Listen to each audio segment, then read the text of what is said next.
Assalamu alaikum wa rahmatullah wa barakatuh mes frères et sœurs. Avant de commencer cette vidéo, abonne-toi à la chaîne Hikmat Allah, active la cloche et écris en commentaire « Ya Allah, ne me prive pas des bienfaits du jour de Arafat ». Parce qu'aujourd'hui, nous allons parler d'un jour capable de transformer une vie entière. Un jour où des péchés sont effacés, un jour où des destins changent, un jour où des cœurs morts reviennent à la vie. Mais la vraie question est celle-ci. Et si le jour de Arafat que tu t'apprêtes à vivre était peut-être ton dernier? Combien de personnes étaient avec nous l'année dernière et ne sont plus là aujourd'hui? Combien avaient prévu de se repentir plus tard, mais n'ont jamais atteint ce plus tard? Le jour de Arafat n'est pas un jour comme les autres. C'est un rendez-vous entre toi et Allah. Un rendez-vous où les portes du ciel s'ouvrent, où les invocations montent plus vite que d'habitude, où les anges témoignent, où Allah a franchi plus de serviteurs du feu que n'importe quel autre jour. Le prophète sallallahu alayhi wa sallam a dit « Il n'y a pas de jour durant lequel Allah a franchi plus de serviteurs du feu que le jour de Arafat. » Alors dans cette vidéo, nous allons voir ensemble ce que tu dois faire la veille de Arafat et le jour de Arafat lui-même pour qu'Allah change ton destin. Pas seulement avec des actes, mais avec le cœur, avec sincérité, avec des larmes, avec un retour véritable vers Allah. La veille de Arafat, la nuit où ton cœur doit se préparer. Beaucoup de gens attendent le matin de Arafat pour commencer à adorer Allah. Mais les cœurs les plus sincères se préparent avant. La veille de Arafat n'est pas une nuit ordinaire, c'est la nuit où tu dois préparer ton âme. Parce qu'un cœur distrait ne profite pas pleinement des bénédictions de Arafat. Demande-toi honnêtement, quand était la dernière fois que tu as parlé à Allah avec un cœur brisé? Quand était la dernière fois où tu as pleuré pour tes péchés? Quand était la dernière fois où tu as demandé pardon sans distraction, sans téléphone, sans hypocrisie? Cette nuit-là, coupe-toi du bruit du monde. Éteins les distractions, éloigne-toi des péchés, et reste seul avec Allah. Peut-être que personne ne connaît les combats que tu traverses, les douleurs que tu caches derrière ton sourire, les nuits où tu pleures silencieusement, les péchés que tu n'arrives pas à abandonner. Mais Allah connaît tout. Dans le Coran, Allah dit « Et il est avec vous, où que vous soyez ». Sourate Al-Hadid, verset 4. Cette nuit-là, fais tauba, un vrai repentir, pas juste un astaghfirullah rapide prononcé avec une bouche distraite. Non, repens-toi avec ton âme entière.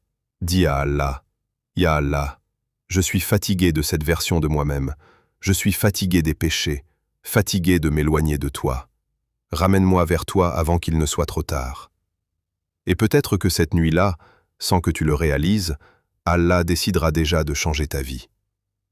Le jeûne du jour de Arafat, une miséricorde immense. Lorsque le jour de Arafat arrive, commence-le avec le jeûne.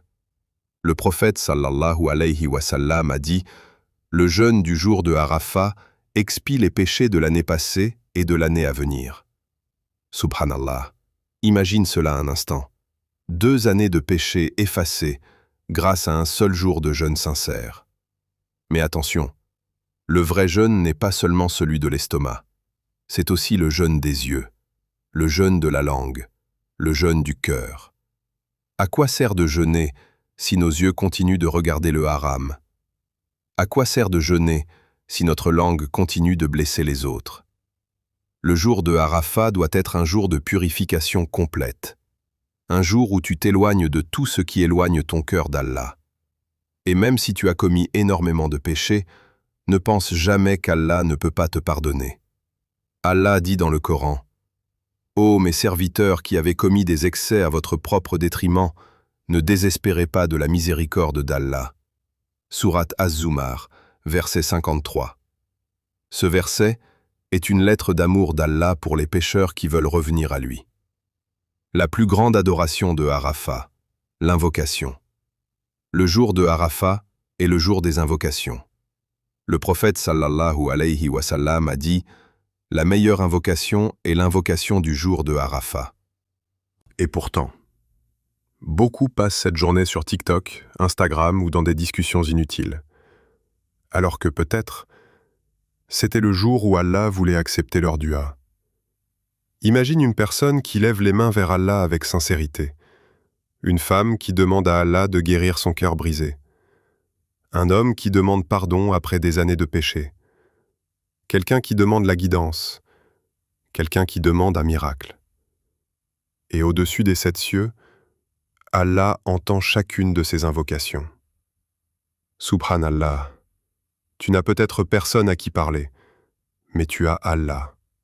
Tu n'as peut-être personne qui comprend ta douleur, mais Allah la comprend parfaitement. Alors ce jour-là, parle à Allah énormément. Demande-lui le pardon, la guidance, la paix intérieure, un cœur pur, la réussite ici-bas et dans l'au-delà, la protection contre le feu, le Jannah, la guérison, une meilleure relation avec lui. Et surtout, invoque avec certitude. Ne fais pas des duas avec un cœur distrait. Le prophète sallallahu alayhi wa sallam a dit qu'Allah n'accepte pas l'invocation provenant d'un cœur inattentif. Alors pleure si tu peux. Insiste. Répète tes invocations. Car peut-être qu'en ce moment même, ton destin est en train d'être réécrit. Le dhikr qui remplit les cieux. Le jour de Arafat est aussi un jour de zikr intense. Répète énormément.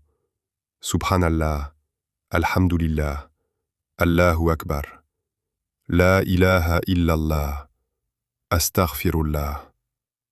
Et surtout cette parole immense. La ilaha illallah wahdahu la sharika lah, lahul mulk wa lahul hamd, wa huwa ala kulli shay'in qadir. Le prophète sallallahu alayhi wa sallam disait que c'était la meilleure parole prononcée par les prophètes avant lui.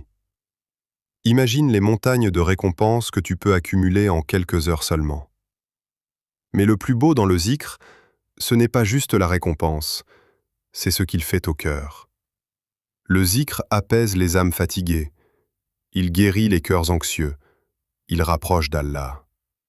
Allah dit « N'est-ce point par le rappel d'Allah que se tranquillisent les cœurs » Sourate Ar-Ra'd, verset 28. Peut-être que ton cœur est lourd depuis des mois. Peut-être que tu souris devant les gens, mais tu te sens vide à l'intérieur. Alors remplis cette journée du rappel d'Allah, parce que certaines guérisons ne viennent pas des humains, elles viennent d'Allah. Et si c'était le jour où tout change? Imagine, et si Allah décidait ce jour-là de te pardonner complètement? Et si Allah décidait de remplacer ta tristesse par la paix? Et si Allah écrivait pour toi une nouvelle vie, une nouvelle relation avec lui, une nouvelle version de toi-même? Le problème, c'est que beaucoup veulent qu'Allah change leur destin, sans changer leur cœur. Arafat n'est pas juste une tradition, c'est une transformation.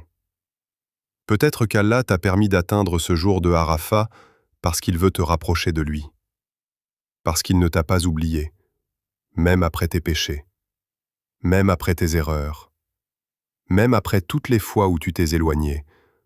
Allah t'a encore donné une chance. Alors ne laisse pas cette journée passer comme les autres. Vis-la avec ton âme entière. Mes frères et sœurs, le jour de Arafat peut réellement changer une vie. Mais seulement pour ceux qui viennent vers Allah avec sincérité. Alors la veille de Arafat, prépare ton cœur, fais tauba, rapproche-toi d'Allah. Et le jour de Arafat, jeûne, invoque énormément, fais du zikr, lis le Coran, demande pardon sans cesse. Parce qu'on ne sait pas si nous atteindrons le prochain Arafat. Qu'Allah accepte notre jeûne, nos invocations et notre repentir.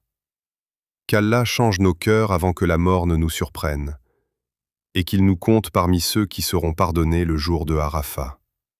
Amin. Et si cette vidéo a touché ton cœur, partage-la à quelqu'un que tu aimes.